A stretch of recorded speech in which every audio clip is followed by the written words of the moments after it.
আমাদের সমাজে বেশিরভাগ স্বামীদের কিছু চাহিদা তেমন কিছুই না, বইয়ের চেহারা চকচক করতে হবে, কিন্তু কোনো স্কিন প্রোডাক্ট ব্যবহার করা যাবে না।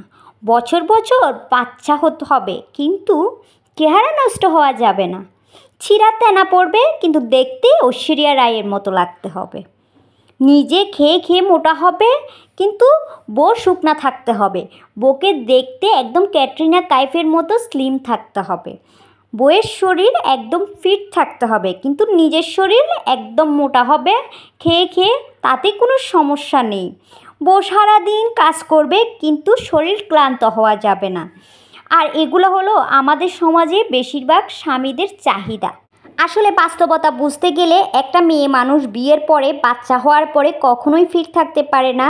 বাচ্চা হওয়ার পরে তার অর্থাৎ হরমোনের কারণে তার শরীরে চেঞ্জ আসে, অর্থাৎ বিভিন্ন কারণে অর্থাৎ তার শরীরটা মুড়িয়ে যায়। অনেকেরই এমন হয়, আবার অনেকেরই এমন হয় না। কিন্তু একটা মেয়ে চাইলেও কিন্তু ফিট থাকতে পারে না, অর্থাৎ স্বামী সন্তান সংসারে যখন একটা মেয়ে ঢুকে যায়, অর্থাৎ বিয়ের পরে। বিয়ের আগে একটা মেয়ে যতই ফিট থাকুক না কেন, যতই স্লিম থাকুক না কেন, দেখতে সুন্দরী হোক না কেন, বিয়ের পর একটা মেয়ে তার শরীর কখনোই কন্ট্রোল করতে পারে না, চাইলেও কিন্তু পারে না। এটা অর্থাৎ হরমোনজনিত একটা কারণও হতে পারে। অর্থাৎ যারা বিয়ের পর, বাচ্চা হওয়ার পর অর্থাৎ অনেক মোটা হয়ে গেছে, শরীরটা একদমই কমাতে পারছে না, এটা কিন্তু তারা ইচ্ছাকৃতভাবে হয়নি। হয়তো হরমোন জাতীয় কোনো কারণ, বা হয়তো কোনো সমস্যার কারণে হয়তো মেয়েরা মুড়িয়ে যায়, যেটা অর্থাৎ খাওয়ার জন্য হয় না। অনেক সময় কিছু না খেলেও শরীরটা কিন্তু বেড়ে যায়, এটা মেয়েদের কিন্তু অনেকেরও হয়ে থাকে। বাচ্চা হওয়ার পরে একটা মেয়ে শরীরগত দিক থেকে কিন্তু অর্থাৎ মুড়িয়ে যায়, কিন্তু কিছু কিছু পুরুষ সেটা মানতে একদমই রাজি না। তার বাচ্চা লাগবে, তার বাবা ডাক শুনতে হবে, কিন্তু স্ত্রী মোটা হওয়া যাবে না। অর্থাৎ বউ ফিট থাকতে হবে, বউকে দেখতে সুন্দরী লাগতে হবে, কিন্তু ওইদিকে তার কিন্তু বাচ্চা লাগবেই। একটা মেয়ে বাচ্চা হওয়ার পরে চেঞ্জ হয়, একটা ছেলেও কিন্তু চেঞ্জ হয়, কিন্তু বেশিরভাগ সময়েই অর্থাৎ মেয়েরাই কিন্তু বেশিরভাগ সময় পরিবর্তন হয়। আর এটা বাস্তবতা, এটা কিন্তু মেনে নিতে হবে।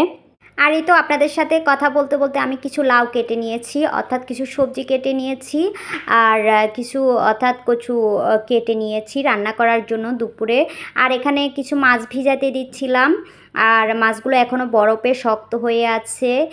অনেকক্ষণ ভিজেছিল, তারপরে এখন আরেকটু ভিজাতে দিয়ে দিব।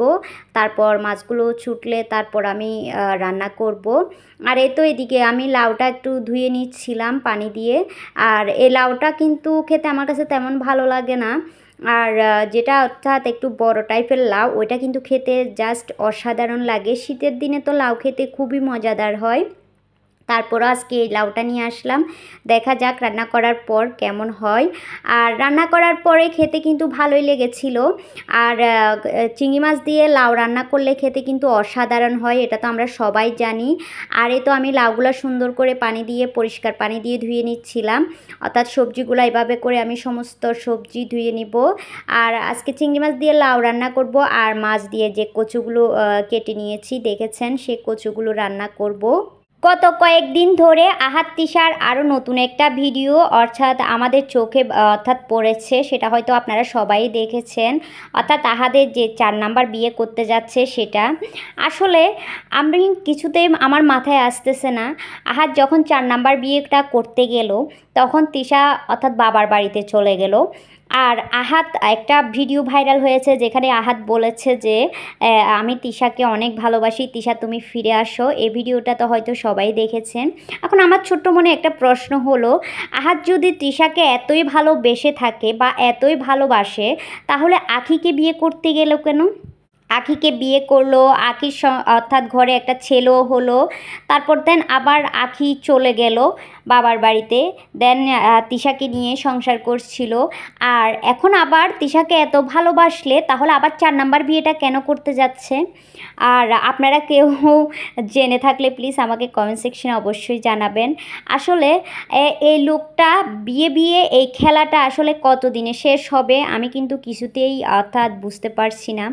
আমরা অডিয়েন্স যারা ওই লোকটার কাহিনী জানি, অর্থাৎ প্রথম একটা বিয়ে করেছিল, যেখানে অর্থাৎ প্রথম বউটা তিশাকে বিয়ে করার পর প্রথম বউটা চলে যায়। প্রথম বইয়ের সংসারে কিন্তু ফুটফুটে একটা অর্থাৎ মেয়েও আছে। তারপর দেন তিশা কি করলো, ওকে নাকি আবার রাগ করে, প্রথম বইয়ের উপর রাগ করে আবার 3 নাম্বার বিয়ে করালো।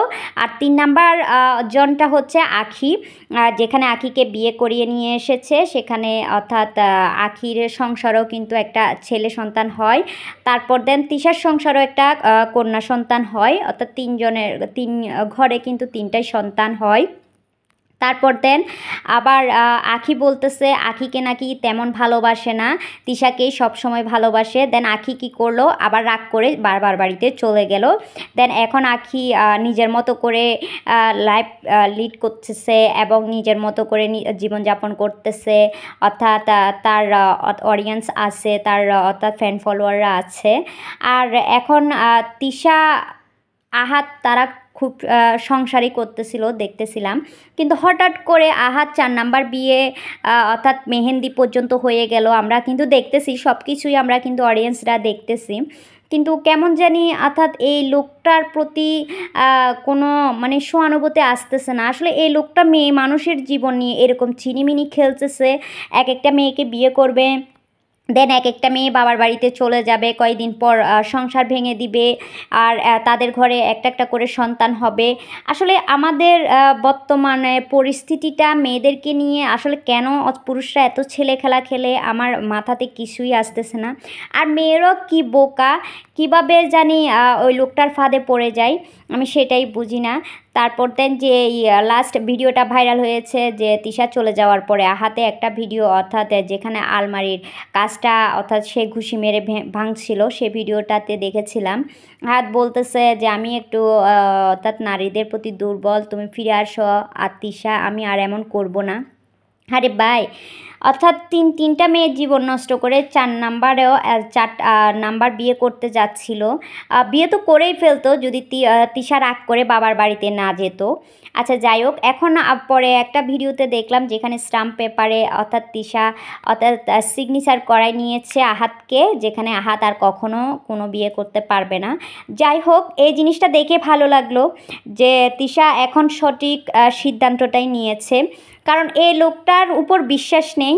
এই লোকটা যখন তখন যেখানে সেখানে বিয়ে করেই বসতে পারে।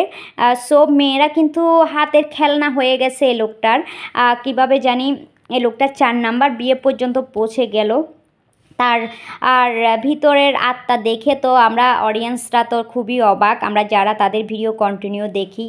আর তিশা যদি এইটা যদি সত্যি করে থাকে, একটা স্টাম্প পেপারে যদি সিগনেচার নিয়ে থাকে, তাহলে আমি মনে করি একটা মেয়ে হিসেবে ভালো উদ্যোগ নিয়েছে। কারণ প্রতিটা মেয়ে তার সংসার, স্বামী, সন্তানকে আগলে রাখার অধিকার রাখে। প্রতিটা মেয়ে তার সংসার, স্বামী, সন্তানকে ভালোবেসে, প্রতিটা মেয়ে চায় তার স্বামী তারই থাকুক, তার স্বামী যেহেতু অন্যজনের হাতে না চলে যাক, তার সন্তানের বাবা হয়ে থাকুক। প্রতিটা মেয়ে প্রত্যেকটা জিনিসের ভাগ দিতে পারলেও স্বামীর ভাগ কিন্তু দিতে পারে না। তাই তিশা যদি এই উদ্যোগটা নিয়ে থাকে তাহলে তাকে অনেক অনেক ধন্যবাদ, এতদিনে একটা সঠিক সিদ্ধান্ত নিয়েছে মেয়ে হিসেবে। তার আসলে এটা আগেই করা উচিত ছিল। আচ্ছা যাই হোক, আর ওদের সম্পর্কে অনেক কথাই বলে ফেললাম, আসলে না বলেই উপায় নেই। আমাদের সমাজটা এতদিন তারাই কিন্তু নষ্ট করে দিচ্ছিল, মেয়েদেরকে খেলনা হিসেবেই উপভোগ করছিল এই পুরুষটা। তাই এই কথাগুলো না বলে পারলাম না। আসলে মেয়েরা যে খেলনা নয়, এ পুরুষটাকে বুঝিয়ে দেওয়া উচিত। আর আখি চলে গিয়ে সেটা একদম ভালো কাজ করেছে, কারণ একটা পুরুষ মানুষ যখন ভাগ হয়ে যায় তখন তার কাছে কোনো ভালোবাসা থাকে না। সো ওইসব পুরুষ মানুষের কাছে থাকার চেয়ে না থাকাই ভালো। তাই আখির সিদ্ধান্তকে আমি স্যালুট জানাচ্ছি। আর তিশা যদি স্টাম্প পেপারে সিগনেচার করিয়ে থাকে আহাতকে, তার সিদ্ধান্তকে আমি স্যালুট জানাচ্ছি। প্রত্যেকটা মেয়ে তার সংসার জীবনে সুখে থাক, এটাই চাই। প্রত্যেকটা মেয়ে তার স্বামী, সন্তানকে নিয়ে সুখে থাক, আসলে এটাই চাই। আচ্ছা যাই হোক, আর এই তো এখানে আপনাদের সাথে কথা বলতে বলতে আমি কিন্তু লাউটাও বসিয়ে দিয়েছি। আর এখানে মাছগুলো আমি প্রথমে এভাবে ভাজা করে নিচ্ছিলাম। মাছগুলো কিন্তু কচু দিয়েই রান্না করব। ওই যে কচুরমুখীগুলো আমি কেটে নিয়েছি। আর কচুরমুখীগুলো তো দেখতে পেয়েছেন খুবই বড় বড় ছিল। আর তাই আমি ছিলে নিয়েছিলাম। আর এখন মাছগুলা ভাজা করে নিচ্ছিলাম। ভাজা করে তুলে রেখে দিচ্ছি। আর সে একই হাঁড়িতে কিন্তু আমি কচুরমুখীগুলো এখন দিয়ে দিব। আর কচুরমুখীগুলো আমি মশলার সাথে সুন্দর করে ভালোভাবে কষিয়ে নিব। আর এভাবে যতক্ষণ অর্থাৎ কষানো না হবে আমি সুন্দর করে অর্থাৎ কচুরমুখীগুলো মশলার সাথে মিক্স করে নিব। আর এভাবে কিন্তু কচুরমুখীগুলো মাছ দিয়ে রান্না করলে খেতে কিন্তু অনেক মজা লাগে। আর এতে করে খুবই সুস্বাদু একটা ঘ্রাণও আসে। এটা তো আমরা সবাই জানি মাছ দিয়ে যে কোনো কিছু রান্না করলে খুবই মজাদার হয়। আচ্ছা যাই হোক, এখন আমি ঢাকনা দিয়ে কিছুক্ষণ ঢেকে কচুরমুখীগুলো একটু ভালোভাবে কষিয়ে নিব। অর্থাৎ এখন আমি কিন্তু ঝোল অ্যাড করিনি। আর কচুরমুখীগুলো জাস্ট মশলার সাথে ভাজা ভাজা করছিলাম। এভাবে কিন্তু কচুরমুখী মশলার সাথে ভাজা ভাজা করলে সুন্দর একটা স্মেল আসে। আপনারা চাইলে এভাবে ট্রাই করে দেখতে পারেন। আর এভাবে একটু সময় নিয়ে রান্নাবান্না করলে কিন্তু রান্নাবান্নাটা খেতে কিন্তু অসাধারণ হয়। আর এতেও ফাইনালি আমি কচুরমুখীগুলো সুন্দর করে কষিয়ে নিয়েছি। আর যে মাছগুলো আমি ভেজে তুলে রেখেছি সে মাছগুলো আমি চাইলে কিন্তু একসাথে কচুরমুখীর সাথে কষিয়ে নিতে পারতাম, এতে করে মাছগুলো ভেঙে যাবে। সেজন্য আমি আগে মাছগুলো ভেজে তুলে রেখেছি। আর এখন কচুরমুখীতে আমি পরিমাণ মতো ঝোল অ্যাড করে দিব। অর্থাৎ যে পরিমাণ কচুরমুখীগুলো সেদ্ধ হবে সে পরিমাণে আমি ঝোল অ্যাড করব। আর ফাইনালি এখন যে মাছগুলো আমি তুলে রেখেছি ভাজা করে সে মাছগুলো আমি অ্যাড করে দিব কচুরমুখীর সাথে একসাথে। আজকে কচুরমুখীতে তেমন একটা ঝোল রাখবো না, অর্থাৎ একটু শুকনা শুকনা করেই কচুরমুখীটা রান্না করব। আর এভাবেও কিন্তু কচুরমুখীটা রান্না করলে খেতে কিন্তু মজা লাগে। ছোটোবেলায় কারা কচুরমুখী খেতে পছন্দ করতেন? ছোটোবেলা বড়োবেলা দুই বেলায় কিন্তু আমি কচুরমুখী খেতে পছন্দ করি, খুবই ভালো লাগে। কচুরমুখী মাছ দিয়ে কিংবা শুটকি দিয়ে রান্না করলে খেতে কিন্তু অসাধারণ লাগে। আর এদিকে আমার লাউ রান্নাটা কিন্তু হয়ে গেছে। আর এখন আমি কিছু ধনেপাতা কুচি অ্যাড করে দিচ্ছিলাম। আর ধনেপাতা লাউতে না দিলে কিন্তু লাউ খেতে একদমই ভালো লাগে না। তাই চিংড়ি মাছ দিয়ে লাউ রান্না করলে অবশ্যই ধনেপাতা একটু অ্যাড করার চেষ্টা করবেন, না থাকলে তো কোনো ব্যাপার নেই। আচ্ছা যাই হোক, এই ধনেপাতার কারণে লাউ রান্নাটা কিন্তু খুবই সুস্বাদু হয়। যেহেতু কম মশলায় লাউটা রান্না করা হয় তাই ধনেপাতাটা দিলে একটু খুবই ভালো লাগে। আর এই তো এখানে আমার কচুরমুখীগুলো প্রায় অলমোস্ট সেদ্ধ হয়ে গেছে। আর এখন ভালো একটা ফ্লেভার আসার জন্য, সুন্দর একটা ফ্লেভার আসার জন্য আমি একটু গরম মশলা উপর দিয়ে ছিটিয়ে দিচ্ছিলাম। যেহেতু বলেছে আজকে আমি একটু কচুরমুখীগুলো মাখা মাখা করব সেজন্য। আর এই তো একটু গরম মশলা ছিটিয়ে দিয়েছি সুন্দর ফ্লেভারের জন্য, যেহেতু মাছ দিয়ে রান্না করতেছি সেজন্য। আর এখন আমি ধনেপাতা অ্যাড করে দিব। আর ধনেপাতাটা অ্যাড করে দিয়ে কিছুক্ষণ পর আমি কচুরমুখীগুলো নামিয়ে নিব। আর এই তো ধনেপাতা অ্যাড করে দিয়েছি। আর এখন ঢাকনা দিয়ে ঢেকে আর অল্প কিছুক্ষণ রান্না করব। এই তো দেখতে পাচ্ছেন আমি ঝোলগুলো কিন্তু একদম শুকিয়ে নিব। যতক্ষণ পর্যন্ত ঝোলগুলো শুকাবে না ততক্ষণ পর্যন্ত কিন্তু আমি একটু চুলাতে রাখবো। আর এই তো আমার কচুরমুখীগুলো এখন ঢাকনা দিয়ে ঢেকে একটু রান্না করব। দেন ঝোলগুলো একটু শুকিয়ে আসলে তারপর নামিয়ে নিব। এই তো আজকের মতো আমার দুপুরের রান্না বান্না অলমোস্ট কমপ্লিট হয়ে গেছে। চলেন কি কি রান্না করেছি আপনাদের সাথে একটু শেয়ার করি। আর এই তো এদিকে এখানে কচুরমুখী রান্না করেছি। আর এই তো দেখেন ঝোলগুলো আমি একদম শুকনা শুকনা করে নিয়েছি, অর্থাৎ মাখা মাখা করে নিয়েছি। আর এই কচুরমুখীটা মাছ দিয়ে খেতে অনেক অনেক মজাদার হয়েছিল, কি বলবো, এক কথায় অসাধারণ হয়েছে। আর যারা এভাবে মাছ দিয়ে কচুরমুখী খাননি একবার হলো ট্রাই করে দেখবেন, খেতে কিন্তু মজা লাগে।